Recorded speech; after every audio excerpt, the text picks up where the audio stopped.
The face and mood of downtown Buffalo is changing quickly. New investment clearing time and weather-worn buildings to make way for the new, bright, efficient structures that will be reflected in the Fountain Plaza on Main near Genesee.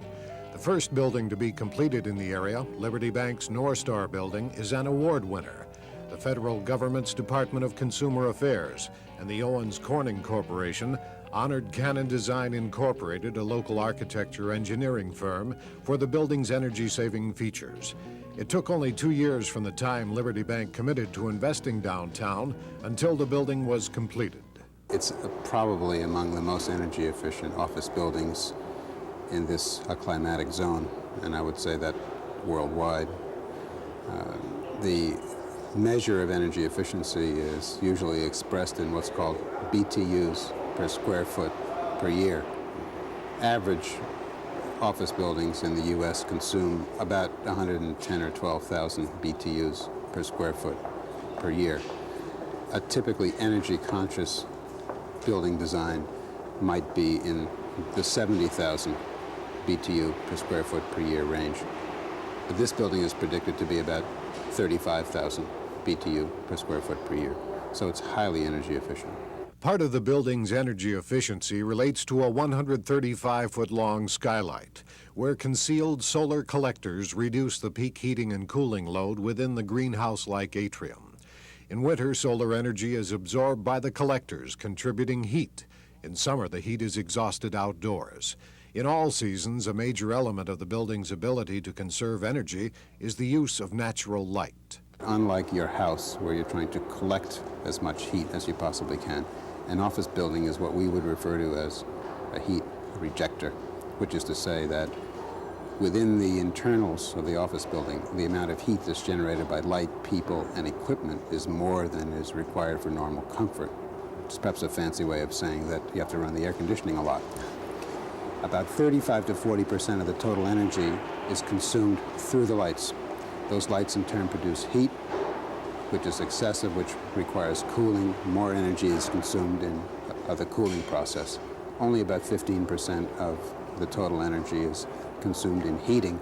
So if we know to start out with that 35 to 40% of the energy is consumed in the lights, to the extent we can reduce dependence upon artificial lighting, we're making a significant advance in reducing the amount of energy consumed. Daylighting is maximized in the building by the use of different facades. The northeast wall has double-glazed windows flush with the building profile for direct natural lighting, while controlling solar heat gain with a combination of clear and tinted glass. The southwest facade has recessed areas of tinted and clear glass, which creates a combination sunshade and light shelf. This enables light to enter the building while keeping down heat gain and the need for extra cooling in the summer. The artificial lighting system is state-of-the-art, using fiber optic sensors to maintain comfortable levels of light. When the natural daylight is available, automatically lights will dim to adjust to that ambient lighting and thereby significantly reduce the amount of consumption that is required. The space we're standing in now has very little, if any, artificial lighting in it. It's quite bright, though. In fact, I noticed that your camera is producing this tape without any assist of artificial light, and it's a rather overcast day at the moment. This is a pretty good example of the effects or the benefits of daylighting.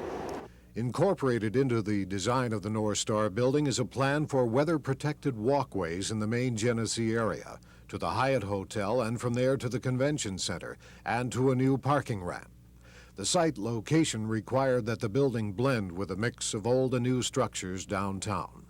If there was a keynote for the project in terms of its character and the special geometry, it was this very question of setting this building into a very unusual portion of the city with the Gold Dome across the way, the Hyatt across Huron Street, and a whole new statement to be made down Main Street with the impending execution of the Transit Mall. So yes, the urban design characteristics and the way in which this building would fit in as a good neighbor was a major influence in, we like to think that certainly one of the objectives of any design would be to have what might be referred to as a timeless quality, which is to say that it wears well over time and that we might still be able to come here 10 years from now and say that this is still a building that's a good neighbor and that fits well and feels comfortable and remains an attractive piece of architecture.